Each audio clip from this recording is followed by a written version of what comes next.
దత్తేక్ నిరంజన ఏకో నారాయణ పరబ్రహ్మణే నమః.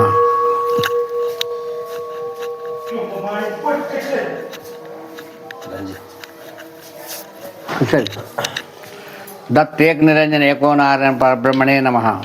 కృతయుగము సత్యమైంది అని మనం అందరం అంటాం కదా. సత్యమైంది అంటే ఎట్లా సత్యం?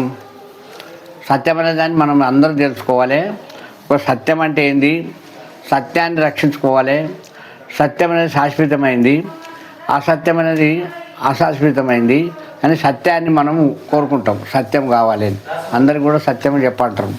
సత్యం అనేది ఏంటంటే ఆ కాలంలో సృష్టి ఎలాగయ్యేదంటే స్త్రీ పురుషులు భార్యాభర్తలు అనుకో. భార్యాభర్తలు అంటే అప్పుడు ఈ మోహం లేదనమాట. వాళ్ళు సత్యవంతులు కాబట్టి వాళ్ళ సంకల్పం చేత ఇంద్రియం పోయేది అనమాట. సంకల్పం చేత భార్య కడుపులోకి ఇంద్రియం పోయేది అనమాట. అంటే కరెంటు మన ఆన్లైన్ లెక్క.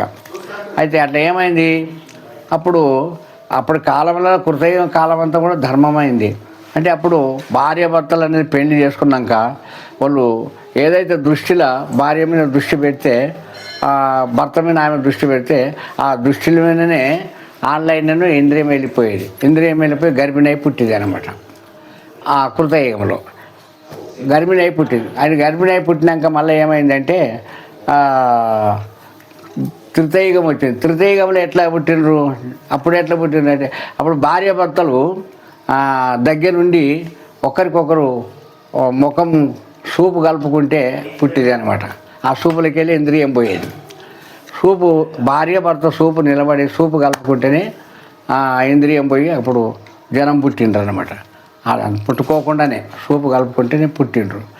ద్వాపారయుగం వచ్చింది. ద్వాపారయుగంలో ఏమైందంటే భార్యాభర్తలు ఈ చెయ్యి కలుపుకుంటే పుట్టేది అనమాట. చెయ్యి కలుపుకుంటే పుట్టేది. ఆ శైల మీదనే చేతుల మీదనే ఇంద్రియం పోయేది, కడుపులో గర్భిణి అయ్యేది అనమాట. ఇక అది కలియుగం వచ్చింది కదా. అప్పుడు నుండి ఇక ప్రతి ఒక్క అది మనుషులు కానీ ఎవరైనా కానీ ఇక భార్యాభర్తలు సంభోగం చేస్తేనే పుట్టిండ్రు అనమాట. ఇది సంభోగం చేసే పుట్టింది కాబట్టి ఇది ఎందుకంటే ఇది చాలా పాపంతో కూడుకున్నదని, కలియుగం మంచిది కాదని ఇట్లా అంటారు అనమాట.